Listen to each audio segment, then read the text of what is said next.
കാസർഗോഡ് ജില്ലാ പഞ്ചായത്തിലേക്കുള്ള CPIM സ്ഥാനാർത്ഥികളെ പ്രഖ്യാപിച്ചു. 10 ഡിവിഷനിലേക്കാണ് CPIM സ്ഥാനാർത്ഥികൾ മത്സരിക്കുന്നത്. ചിറ്റാരിക്കാൽ ഡിവിഷനിൽ ഒഴികെയുള്ള 9 ഡിവിഷനുകളിലെ സ്ഥാനാർത്ഥികളെയാണ് CPIM ജില്ലാ സെക്രട്ടറി M രാജഗോപാലൻ വാർത്താസമ്മേളനത്തിൽ പ്രഖ്യാപിച്ചത്.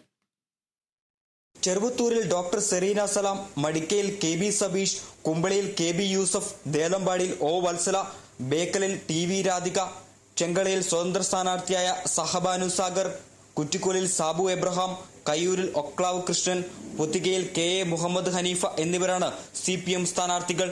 പുതുമുഖങ്ങൾക്കും സ്ത്രീകൾക്കും പ്രാധാന്യം നൽകിക്കൊണ്ടുള്ളതാണ് CPIMന്റെ സ്ഥാനാർത്ഥി പട്ടിക. കഴിഞ്ഞ 5 വർഷങ്ങളിൽ നടത്തിയ വികസന പ്രവർത്തനത്തിന്റെ തുടർച്ച ഇത്തവണയും ഉണ്ടാകുമെന്ന് കുറ്റിക്കോൽ ഡിവിഷനിൽ നിന്ന് മത്സരിക്കുന്ന CPIM സ്ഥാനാർത്ഥി സാബു എബ്രഹാം പറഞ്ഞു. തീർച്ചയായും കഴിഞ്ഞ 5 വർഷക്കാലത്തിനുൾപ്പെടെ ഏറ്റവും അഭിമാനകരമായിട്ടുള്ള വികസന പ്രവർത്തനങ്ങൾക്ക് നേതൃത്വം കൊടുത്ത കേരളത്തിലെ ഏറ്റവും മികച്ച ജില്ലാ പഞ്ചായത്തുകളിൽ ഒന്നായി തെരഞ്ഞെടുക്കപ്പെട്ടിട്ടുള്ള കാസർഗോഡ് ജില്ലാ പഞ്ചായത്തിന്റെ വികസന തുടർച്ചയ്ക്ക് ഇടതുപക്ഷ ജനാധിപത്യ മുന്നണിയെ വിജയിപ്പിക്കേണ്ടതുണ്ട്. മുതിർന്ന അംഗങ്ങളെയും പ്രൊഫഷണലുകളെയും ഉൾപ്പെടുത്തിയാണ് ഇത്തവണ സ്ഥാനാർത്ഥി പട്ടിക. കഴിഞ്ഞ തവണ സ്വതന്ത്രന്റെ പിന്തുണയോടെയാണ് കാസർഗോഡ് ജില്ലാ പഞ്ചായത്ത് ഭരണം LDF തിരിച്ചുപിടിച്ചത്.